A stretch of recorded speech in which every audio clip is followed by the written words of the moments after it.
Good morning, it's your favorite 2-2-4-2, the MTG Bear. Today we're looking at a polarizing mechanic, Infect. We're going to look at how it works as well as how powerful it is. Remember to like the video if you liked it and subscribe for future MTG content. Infect first appeared in Scars of Mirrodin and appears on 55 total cards, the majority of which are black or green. Mark Rosewater has put it as a 7 on the Storm scale, a scale which estimates the likelihood a mechanic would be reprinted in a standard environment. Mark cites play design concerns for its high rating. Infect is a Phyrexian mechanic, and it is flavorfully meant to demonstrate their corruptive nature. Infect uses poison counters, a mechanic where if a player gets 10 or more of these counters, they lose the game. The only way to remove these counters is by using Leeches, a card from the Homeland set.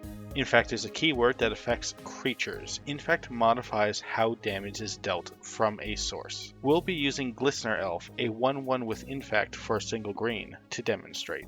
If Glistener Elf hits a Planeswalker, nothing different happens. That Planeswalker would lose 1 loyalty counter because Glistener Elf's power is 1. If Glistener Elf hits a player, that player would receive 1 poison counter for each point of power Glistener Elf has. As Glistener Elf is a 1/1, the defending player would get 1 poison counter. Remember, if a player has 10, they lose. If we use Giant Growth to give our elf +3/+3, it would give the defending player 4 poison counters instead. Note the player's life total does not change when a creature with Infect deals combat damage to them. The damage is dealt only as poison counters. If Glistener Elf hits a creature, that creature receives a -1/-1 counter for each point of power Glistener Elf has. Again, if we use a power boosting spell like Giant Growth to give it +3/+3, the blocking creature would get more -1/-1 counters. In the case of Trample, the excess damage that would go to a player is still going to be in the form of poison counters.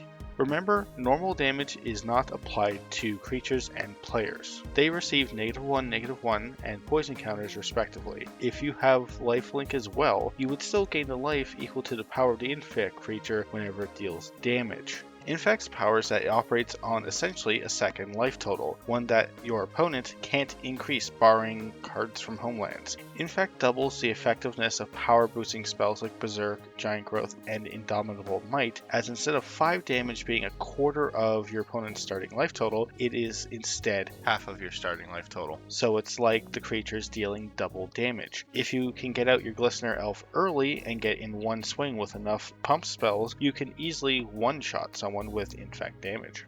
In Commander, Infect still only needs 10 counters to knock out an opponent, much to the dismay of some players. Infect-specific commanders I have seen are Alesha, Skittles, the Blight Dragon, and Glissa. However, any deck that can cheat out a Blightsteel Colossus can one-shot an opponent, hence the nickname One-Shot Robot. Triumph of the Hordes is another often played one-off Infect card that is probably one of the best overruns in the Commander format. Because of how aggressive Infect is, many players have petitioned the Rules Committee to raise the Infect count to either 15 or 20 to correspond with the higher life total in the Commander format. So far, the Rules Committee has not budged. But this is where I will throw that question to you. What do you think of Infect? Do you think that the poison counter should be raised? Do you have any questions regarding Infect and how it interacts with other abilities? Let me know down in the comments. As always, remember to like, comment, and subscribe for additional content. Thanks, guys.